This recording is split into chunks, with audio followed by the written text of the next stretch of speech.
Baik, shalom anak-anak. Shalom, Pak. Ya, berjumpa lagi dengan Pak di sini.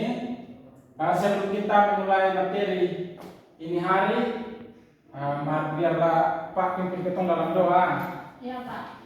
Marilah kita satu hati dalam doa. Mari kita berdoa. Segala puji dan syukur kami naikkan hadapan hadirat Tuhan, karena begitu besar cinta dan kasih-Mu yang sangat luar biasa yang sudah terjadi di dalam kehidupan kami, ya Tuhan. Ya Tuhan, kami berterima kasih kepadamu karena sudah mempertemukan kami di tempat ini dengan aman dan selamat. Tibalah saatnya kami akan belajar, berkatlah kami supaya apa yang kami belajar bisa kami lakukan di hari lepas hari kami, ya Tuhan. Hanya ini doa dan harapan kami, hanya di dalam nama Tuhan Yesus kami datang dan berdoa. Haleluya, amin. Oke, baik anak-anak, materi kita pada hari ini Pak ambil tema tentang iman Kristen dan tanggung jawab sosial. Baik anak-anak, anak-anak ada bawa Alkitab kok? Tidak, Pak. Tidak, Pak. Sudah buka saja HP coba ya. Siap, Pak. Buka kitab Yakobus 2 pasal 17.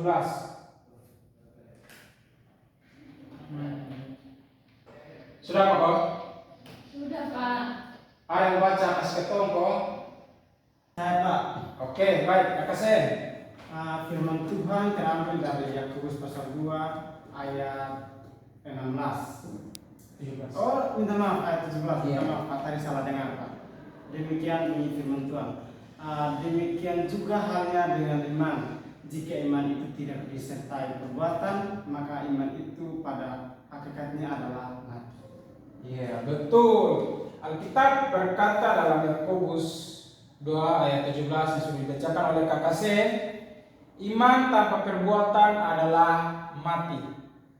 Artinya, kalau seorang mengaku punya iman tapi tidak ada perbuatan kasih di dalamnya hidupnya, maka iman itu belum hidup atau masih tetap mati.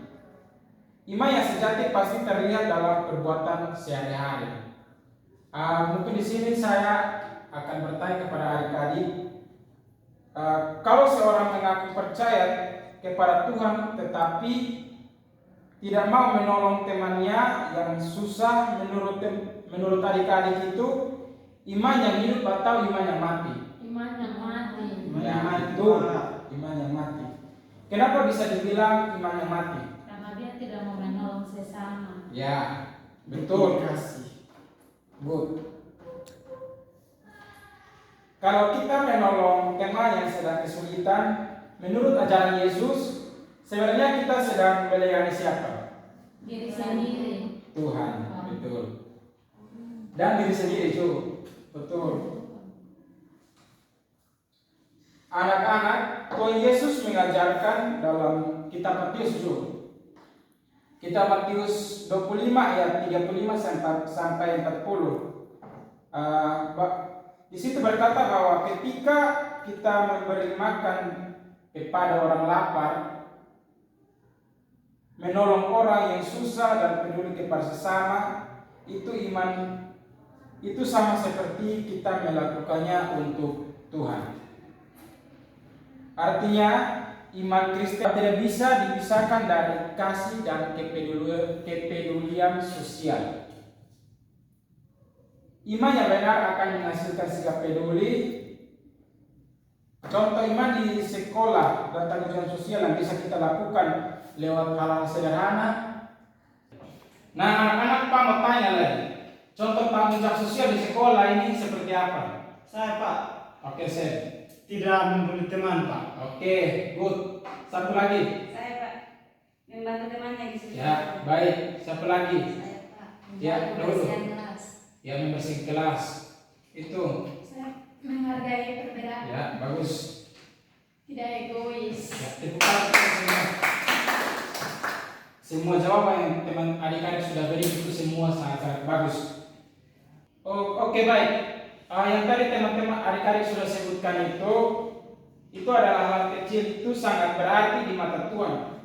Sikap cuek dan tidak peduli tidak mencerminkan iman Kristen.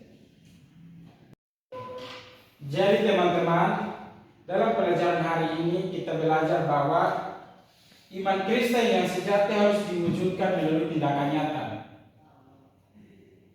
Tuhan tidak menuntut kita untuk melakukan hal besar, tetapi Tuhan mau kita setiap melakukan hal-hal kecil dengan kasih dan dengan hati yang tulus. Mulai dari diri sendiri, dari lingkungan sekolah, lingkungan rumah, lingkungan terdekat kita, bahkan sesama. Dengan begitu iman kita menjadi iman yang hidup, menjadi berkat bagi orang lain dan memuliakan nama Tuhan. Adik-adik, mungkin ini materi yang bisa Pak sampaikan untuk adik-adik semua. Nah, adik-adik, pertemuan kita sampai di sini saja. Semoga apa yang Pak jelaskan adik-adik bisa mengerti semua. Sekarang Pak ingin kasih tugas kepada adik-adik semua. Adik-adik pulang kerja tugas nanti Pak kirim dia punya soal di WA. Iya Pak. WA grup. Siapa? Nanti pulang kerja. Nanti minggu depan kumpul Pak. Siap. Kalau sudah kumpul nanti Pak kasih kuma. Kalau kumpul nanti Pak kasih kosong hadiah. Siapa? Satu orang kalau kumpul bersatu orang di oto. Auto. Saya kumpul Pak. Oke siap. Baik sebelum kita pulang, marilah kita tutup ini materi kita pada hari ini dengan berdoa. Marilah kita satu hati dalam doa. Mari kita berdoa. Segala puji dan syukur kami naik ke hadirat Tuhan. Terima kasih atas cinta-Mu yang sudah luar biasa terhadap kami. Terima kasih Tuhan karena sudah menjaga kami juga dari awal materi kami hingga berakhir yang baik ya Tuhan. Semoga apa yang tadi kami dengar bisa kami lakukan di hari lepas hari kami Tuhan. Hanya itu adalah harapan kami. Sekarang kami sudah mau kembali ke tempat kediaman kami masing-masing. Jaga dan lindungilah kami. Tiba bertemu dengan orang di rumah dengan baik ya Tuhan. Hanya itu adalah doa dan harapan kami. Hanya di dalam nama Tuhan Yesus kami datang dan berdoa. Haleluya. Amin. 1, 2, 3. Salam. Shalom.